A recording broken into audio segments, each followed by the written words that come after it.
Welcome to another episode of Double J's List. To get a chance, please hit the subscribe button, hit the like button. I would really appreciate it. Leave some comments below and let me know what you think of what I'm saying right now. Today I'm going to talk about the two Jeeps that I can't stop thinking about for the time being, at least, with a bonus one at the end that just started to hit my radar. Now, with the Wrangler, I don't understand right now why it's still so popular. Obviously, the sales have slowed down a little bit because of the Bronco, because quite frankly, the new Bronco is superior in just about every way that matters to most people who drive Jeep Wranglers, at least in my opinion.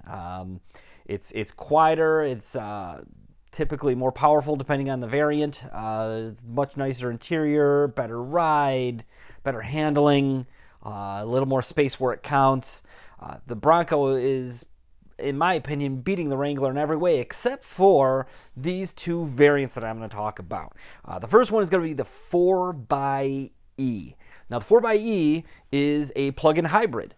As you know from my other videos, I really like electric vehicles. I have a Chevy Bolt myself. Now, there's a pretty good argument, at least in my opinion, for these plug-in hybrids because most of us drive a short amount every day just for our daily commute.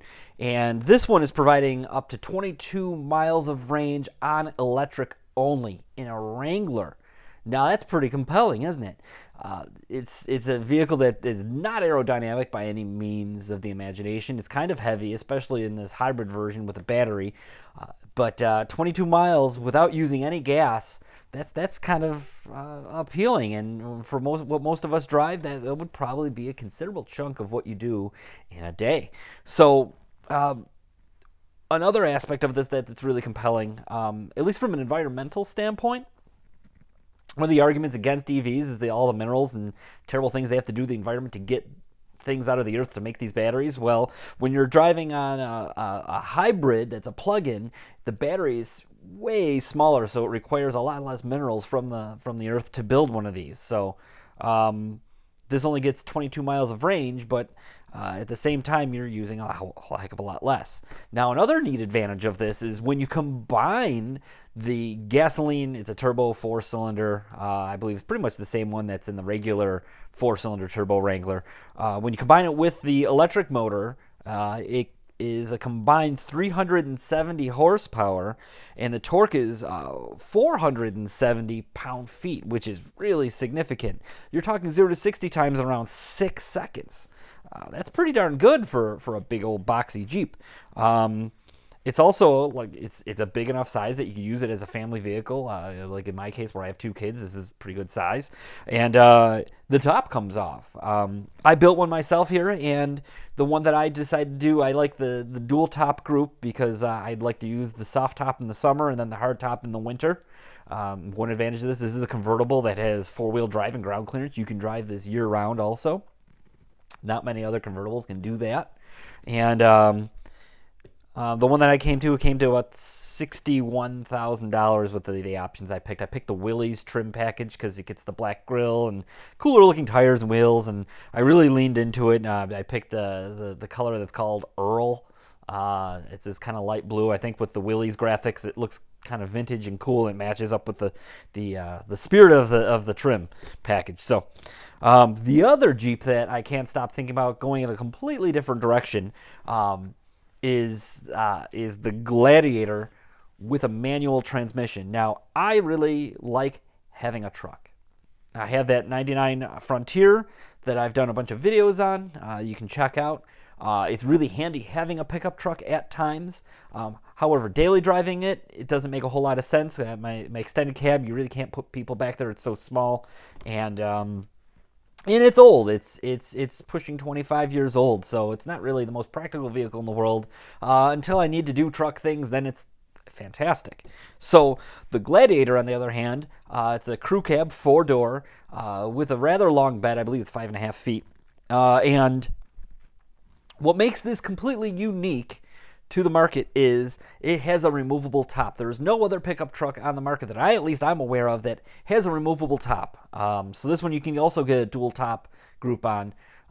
just like you can with the regular Wrangler and the 4xe. So you can have a hard top for the winter and a soft top for the summer, and have a truck that the top comes off on. That's pretty cool. I really leaned into it with the one that I built. I went with this crazy color.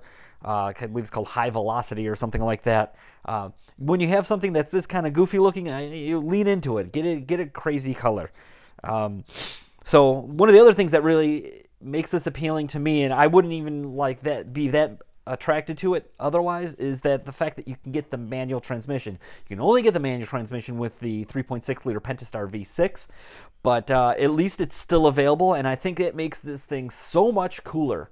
The one that I built here, I went with the S, I believe it was the S trim package. I did the dual top and a few other things. Personally, for me, I don't go a ton of options on any of these things other than like the cold weather package. So you get the heated seats, heated steering wheel.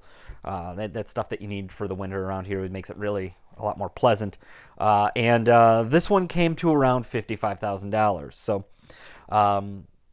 the 4xe offers, that you get a discount from the government right now, is I believe it's $7,500 off, and I think Jeep themselves is offering some rebates on. So you could get your 4xe down around the same price. You're talking mid-50s. It's still a heck of a lot of money, and this is where the Bronco comes, and you go, well, you can get a Bronco for around the same amount of money. It's a nicer vehicle, and most, if you can actually get it, which is another problem with that. Where it seems that the Wranglers are a little more available in the Gladiator, which for all intents and purposes, it's just a Wrangler with a pickup bed. So anyway, yeah, so that's pretty interesting to me. We can go over to now what I consider as the bonus for this video. It's the Jeep Grand Cherokee 4xe. Now this just came out. It's a brand new body style. It's actually quite handsome. I love the grille on it. It reminds me a lot of the 70s and 80s Wagoneers. The way that the grille is shaped. And this is pretty appealing too, because this one that I built here is in the color called Ember Pearl. It's a really dark red, almost like a burgundy, and it comes with a whole heck of a lot of options. This one has 25 miles of range, so it's got a couple more miles of range over the 4xe Wrangler, because it's a little bit more aerodynamic, I assume. Aerodynamics is huge on electric vehicles for getting range. Quite frankly, it's actually a very nice looking Jeep.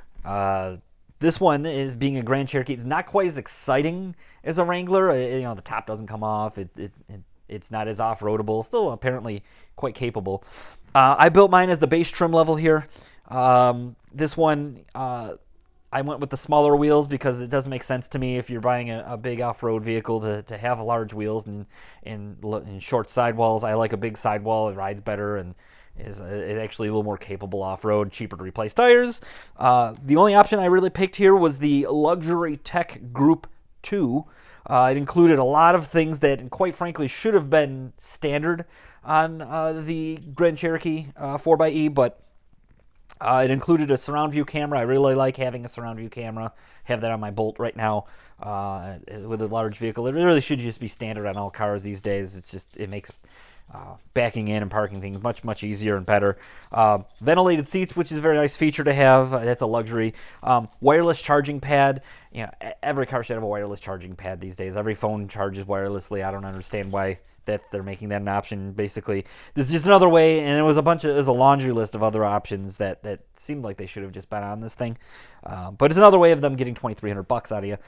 This one came to about $64,000. So the way I opted out, a little bit more money than my 4xe Wrangler, around the same price, and then you can get the same rebate that you can get from the government as far as a tax credit to knock it like $7,500 off of it, at least where you can right now. So anyway, that is what I've come to the conclusion. These are the Jeeps I can't stop thinking about. Give me a like, give me a subscribe, make some comments, see if you can explain to me if it's a Jeep thing and I don't really understand, and maybe you do. And I appreciate you watching. Thank you.